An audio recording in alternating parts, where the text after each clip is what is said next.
Hello everyone, I'm moospig7. Since there hasn't really been any new pieces of info from the Sonic Movie 2 and Sonic Frontiers to theorize about, today I'm turning my attention to Sonic Prime, the upcoming Sonic the Hedgehog Netflix show.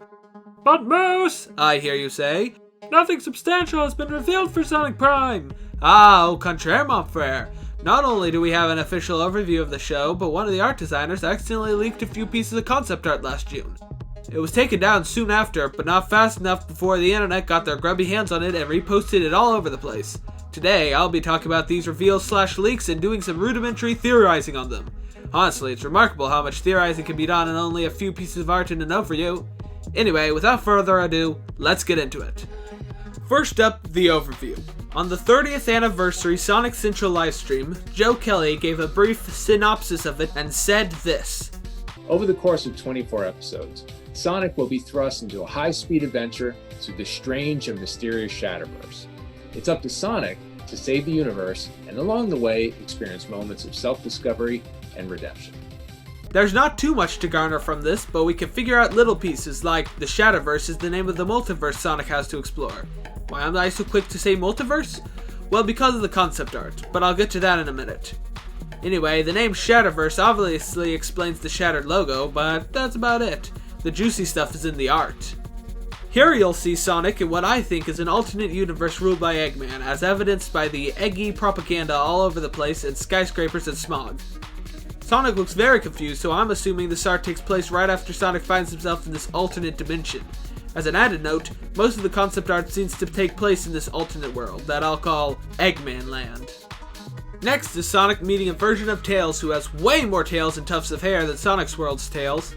He looks confused as Sonic looks at him, so I'm guessing that this is a world where either Sonic never existed or was killed by Eggman prior to his meeting Tails. Anyway, something about Tails here seems like he's older than Sonic's world's counterpart. Also strikes me as the kind of guy who'd go by Miles. I don't have any evidence for that one, I just have a gut feeling. I'll be ecstatic if that actually happens. Anyway, he has a bunch of tools in his pockets, which implies that he's just as smart if not smarter than his Sonic's world equivalent. But before we move on, I want to call attention to Sonic's appearance. The most obvious thing being his shoes.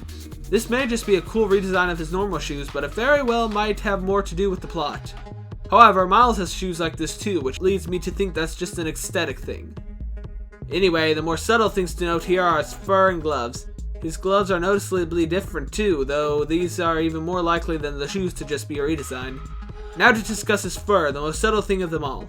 It's noticeably quite detailed, with the hairs noticeable even in this concept art. So it would appear that Sonic is going to be hairier than his game counterpart in this show. It doesn't look like he's going to be as furry as movie Sonic, but furrier than game Sonic, which in turn implies a larger level of detail than past Sonic shows and games, which may imply a level of beauty that may even surpass the opening cutscene of Unleashed, which would be amazing, but also kind of weird in a cool way because literally, only a few months before Prime was announced, I was actually wishing for a show using the same level of detail as Unleashed. But I digress. Next after this is a shot of Sonic standing triumphantly over a group of defeated Eggmen.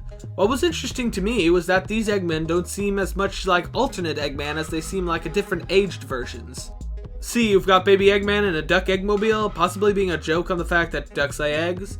We've also got an older kid Eggman with headphones that look like they have a star as a nod to the springs and bumpers from the games, a middle-aged Eggman, normal-aged Eggman with that classic Japanese trope of smart person swirly glasses, which combined with a slight redesign makes me think that this is not Sonic's World's Eggman. An old Eggman with a beard and much longer nose with a walking stick and...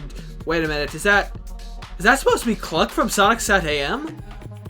I don't know for sure, it may just be an unimportant nod, or it even may just be a normal chicken robot because chicken haha eggs, but if this is supposed to be Cluck, that's a very interesting thing to say the least.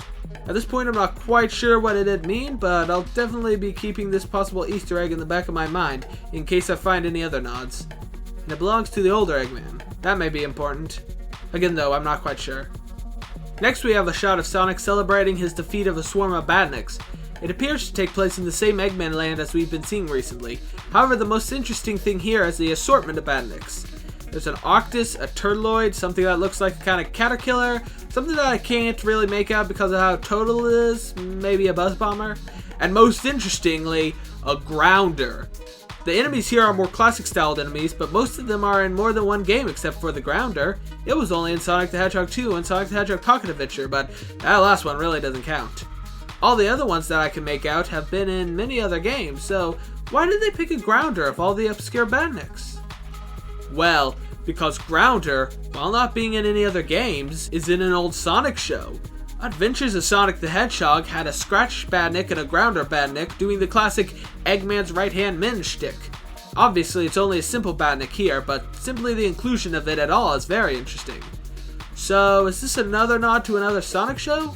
If so, then it most likely makes the possible Clunk nod even more likely. Very, very interesting.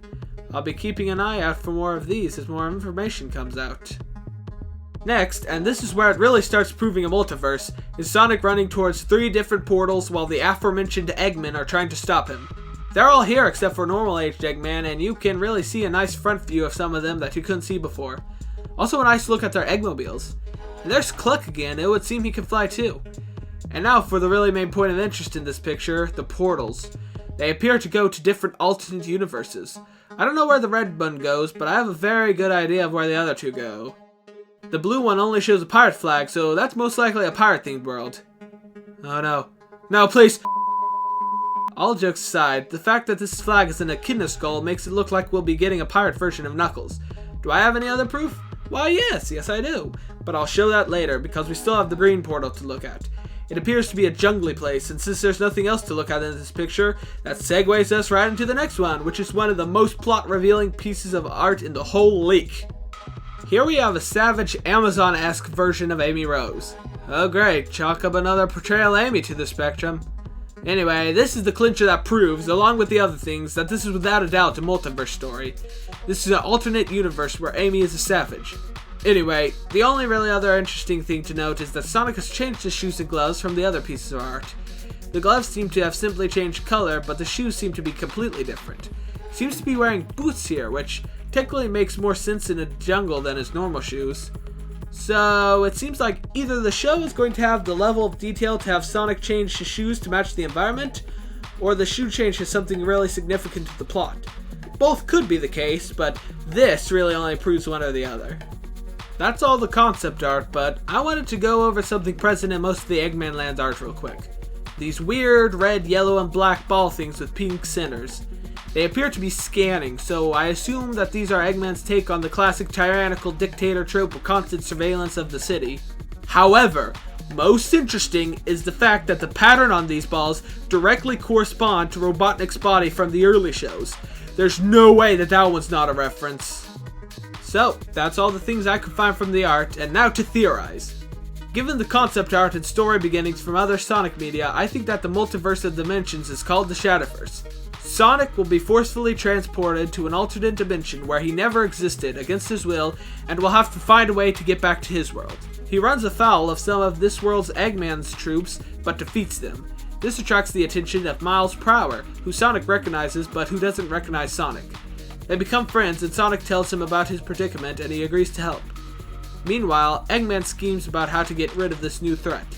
At some point, Sonic's being displaced from his world causes problems with the space-time continuum, causing multiple different Eggmen to come to Eggman Land and team up with that world's Eggman. And at some point, Sonic fights them, and eventually, not only does Tails invent a device that lets Sonic travel through worlds, but Sonic has to use this power to save the Shadowverse, and at one point he suits up with boots and goes into a jungle world where Amy is a savage. And that's my theory. I'll be releasing videos refining my theory as more plot details come available, which hopefully will happen soon. If you like this video, please make sure to like this video. If you like this video, please be sure to give this video a like and subscribe with the bell so that you won't miss any other Sonic Theory video or anything else I post. Also, spread the word if you like what you see on my channel, because word of mouth can be very useful. See you later, and remember, don't mess with the moose.